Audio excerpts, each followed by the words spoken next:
Hello, welcome back to the Evergreen RX. I'm your host, Hayden, licensed mental health therapist, Cancer Moon, and the first to get deep at any party.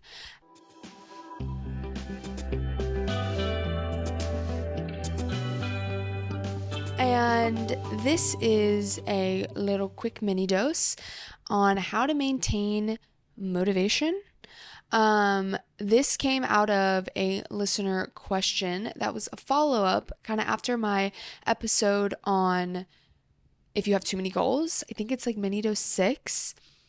So, really, once we get clarified on what our goals are and the things we want to achieve in our life, yeah, the next natural question is okay, how do I get the motivation? How do I maintain the motivation to actually make these things happen, to bring them from the dream realm into physical reality and bring them into my life? So, I'm going to talk about kind of the two parts to motivation because in preparing for this episode, I was like, you know what? I'm going to Google the definition of motivation.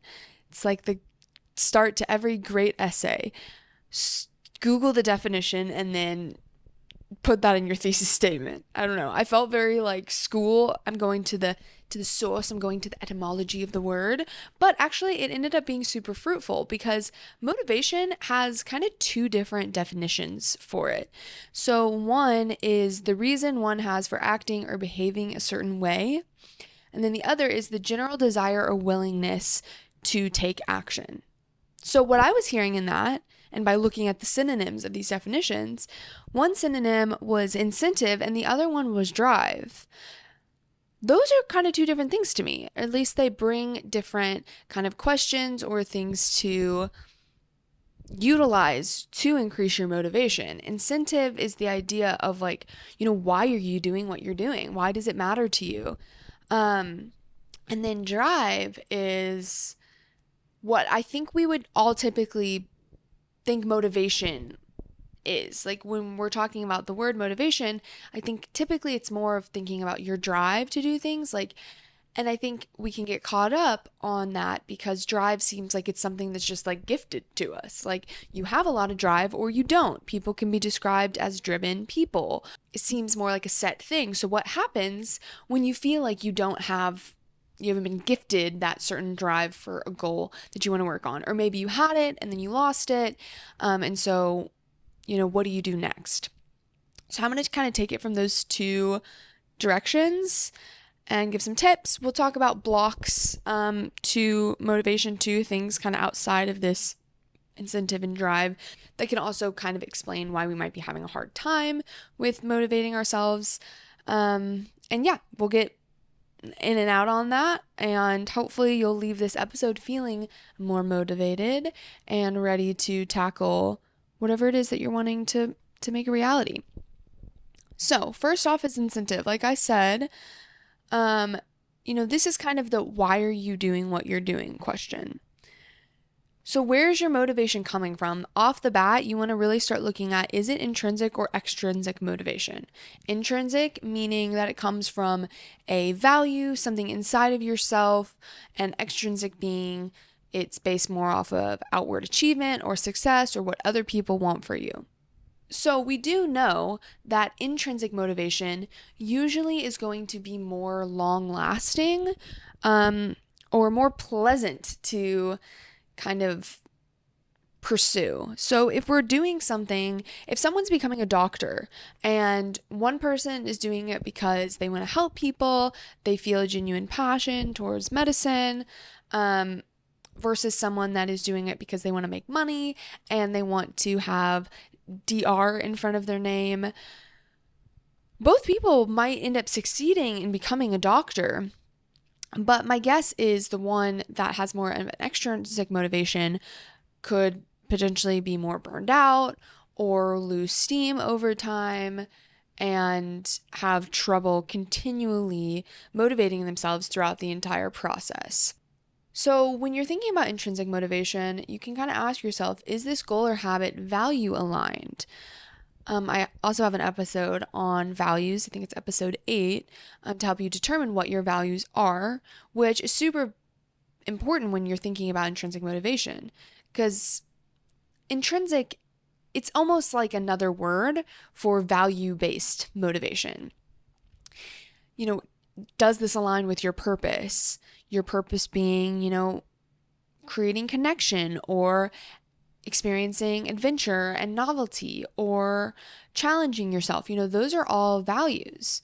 So, as an example of this, me starting a podcast, I could look from the extrinsic lens and say, well, I want to make money, I want to have a following and be able to speak at cool events and, be on a TED Talk.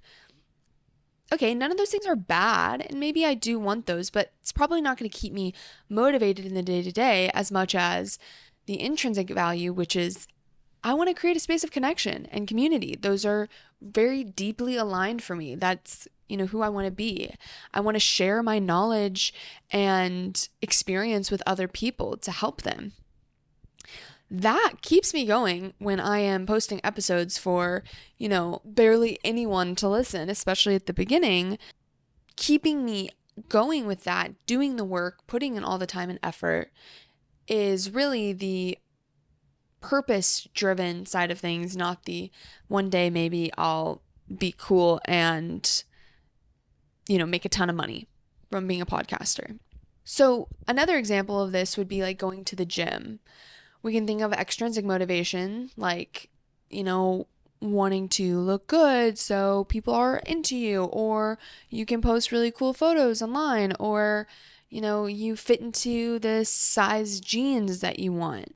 But then if we look from an intrinsic lens, going to the gym could be valuing something like health, feeling better in your body, feeling empowered by building strength. Whatever it is that really resonates for you on why you would want to work out and take care of your body in that way. So really, when we define or understand what our incentive is for doing what we're doing, that why can become the thing that is our anchor point that we use to increase our willingness to take action, the drive. So yeah, now moving on to the drive portion of motivation, you really want to clarify, is your goal positive? Because it's going to be really hard to increase your energy for doing something if all you know is the things that you don't want to do. So when I say positive, I mean putting it in like the affirmative. What action can you take? Not what action are you trying not to take? Because that doesn't really leave us with anything to do, to take action upon. So yeah, motivation implies action. If your goal is centered around an action you no longer want to do, but you're not sure what action you do want to do instead, you will just hit roadblocks. So really the action is the chosen method that we take to achieve our desired why, that incentive that we decided prior. Going back to those examples of, me starting a podcast, I wanted to build a community. The method I chose was podcasting. I decided that I was going to take it step by step. I started posting every other week. Then I decided to increase to every week as I built up the drive to continue working at this, as I started to see the returns on what I was doing. I didn't dive headfirst and say, I'm going to post every single week and I'm just going to jump right in. I did a lot of prep work. I started with something that felt more manageable. And then I started to see some of the rewards. I got the good feelings from it.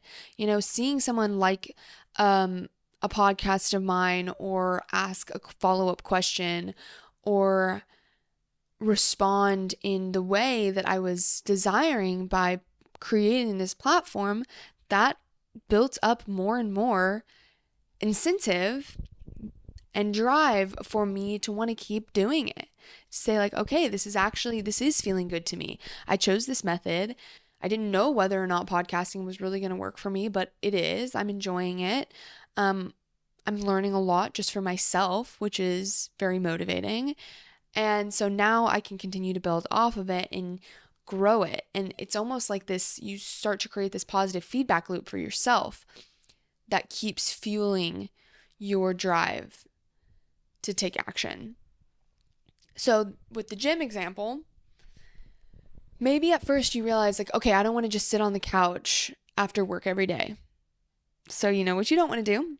So what do you want to do? Okay, well, I want to practice yoga 3 times a week, or I'd rather put on my shoes and go for a walk after work. So you're starting with something manageable and realistic. That's huge. That is so key, guys, to maintaining motivation. Start with something realistic. We have to be real with ourselves. Look yourself in the mirror and say, what are you actually going to do? What do you actually feel capable of? Because if we set the bar too high, we can get really defeated really quickly. And that's just going to be a killer to motivation. So really starting with something manageable for yourself sets you up for more success. And, habits and actions are built over time, taking steps to larger goals. It's one step at a time. We start small and we build up as we build our tolerance and our capacity for what we can do. When I started as a therapist, the session with clients is an intense hour of listening and tracking and engaging and being super mindful. It takes time to build up tolerance to being able to give that much energy and that much attention. For me, I didn't want to just jump in with 20 sessions a week because I would probably more quickly burn out. I wasn't at that level to feel comfortable and it feel manageable for me to give that much of myself that many hours a week. But now as I've built up and I have more and more sessions a week, it feels easier. A number that used to feel more challenging for me is actually super manageable for me now. So I know I keep hammering home this point of being realistic with ourselves, but I think it's just super important because if we really break down and we look at our goals and we look at everything that we have on our plate and we're thinking, why can't I maintain motivation to do this, and this other goal that I created for myself all at once? Well, maybe it's a little bit overwhelming, guys. And I'm a culprit of this. This is why I'm saying it, because, we can bite off more than we can chew. So some blocks. If you're, you have your incentive, you have your why, you've got the drive to do it, you know what actions you want to take, they are manageable, they are realistic, and you're still bumping up against blocks with maintaining your motivation. Let's look at what else might be going on here. There can be emotional blocks, a fear of failure, fear of putting ourselves out there. Maybe there's a certain financial requirement to what you're trying to do. Can you think of alternatives to that?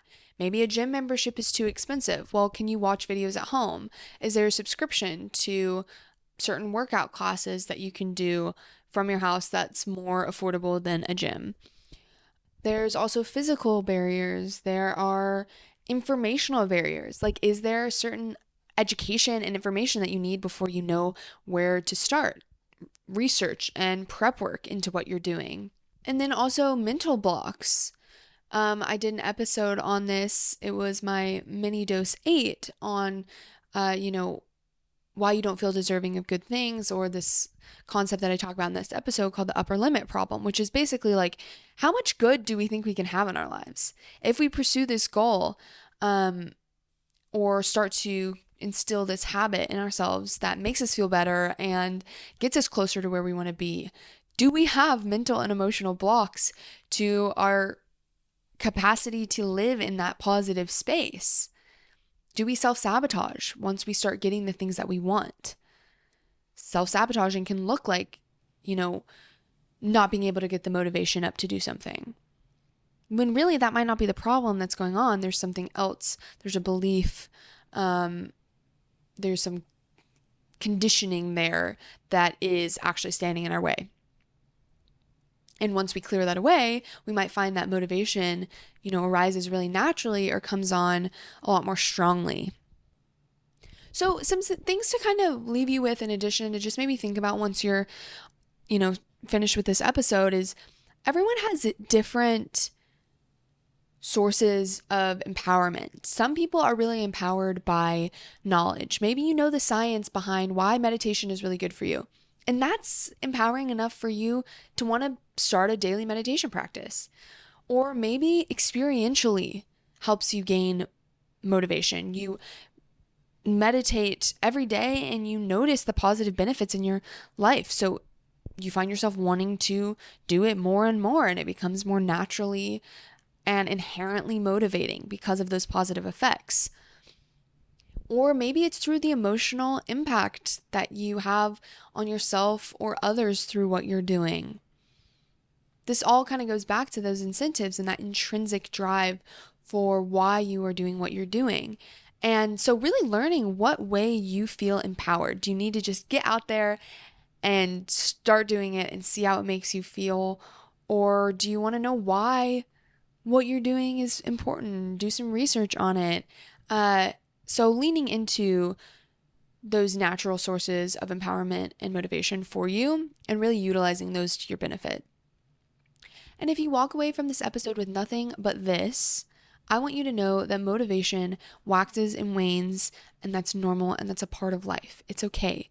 Sometimes we're in a phase that is more stagnant, or just we're in a maintenance phase. We don't need to be growing and expanding right now. We're taking rest. Sometimes our motivation is going to naturally feel more robust and full, and it just flows to us effortlessly, and other times it's harder to find. Even when you have all the skills and all the knowledge and the intrinsic motivation and the drive and whatever, sometimes our ability to do things looks different. The way we do it looks different. The amount of energy that we have, the amount of time we have to dedicate, that is a part of life. So it's okay. Go easy on yourself. Motivation is not meant to be a place that we arrive at and we take up residence at, and it never changes. So be easy on yourself. I hope everything that I shared today does help you if you're really wanting to get up the motivation to do things, or find out ways to sustain that motivation throughout the whole process.